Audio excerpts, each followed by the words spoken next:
This is our second lesson on gender and crime. Here's the 5 questions on the previous lesson, mostly on Hydenson's work. Read the questions. If you don't know the answer, look at the previous video till you know the answers. Okay, gender and crime part 2. Qualitative data. Data that is words, not numbers. No stats, descriptions.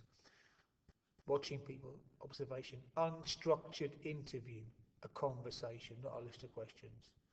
That's interactionists, typically the people who use this method. Okay, so Pat Carlin wrote a book called Women, Crime and Poverty. She's an interactionist. She worked with 39 women who were involved in crime over several years, doing unstructured interviews. She got to know them.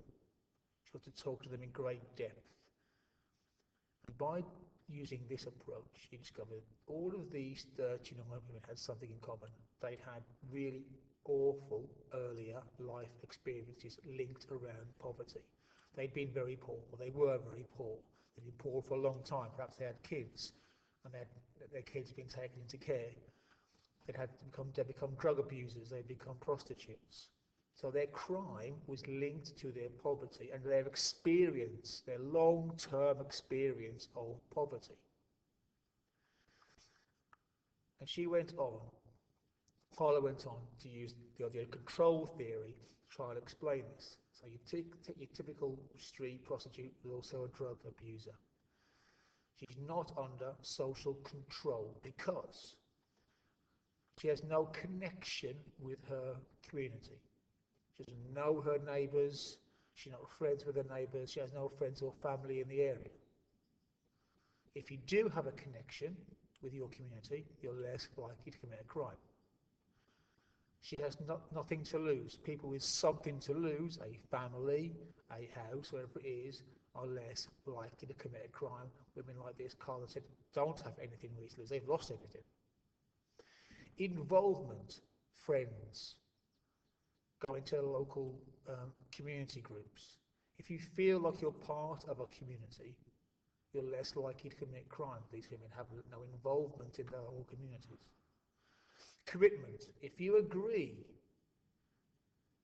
with the values of your culture, if you can see the point in obeying the rules because you agree with everything, you're less likely to commit crime. Carlin said these women have no commitment to the values of our culture because our culture's let them down. Okay, moving on. A man called Pollock in the 1940s, one of the very first social scientists to study crime and deviance with women. So, by a piece of irony, the first person really to do any work on females and crime was a bloke. And he came up with what's called the chivalry thesis. His idea is this: women commit just as much crime as men. They just get away with it. Because men, because of the idea of chivalry, protecting women, are more likely to let them off or not suspect them in the first place. Yes.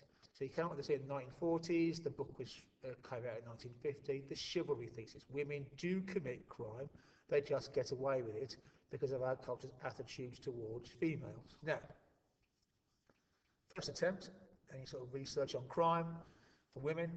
Nobody today really follows his ideas, but it has had a little bit of impact. There is a smidge of truth in it. When you look at this: gender roles, stereotypes, and social control. I think what Pollock, where he is right, and he'll think he is right, is that if a female is playing her gender role, she's less likely to be convicted of a crime. If a woman's a mother and she's caught stealing nappies, she's very unlikely to go to prison for that.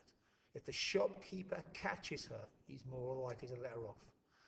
If the police turn up, they're more likely to let her off. If she goes to court, they're more likely to let her off because she's following her gender role. She's acting in a stereotypically female way.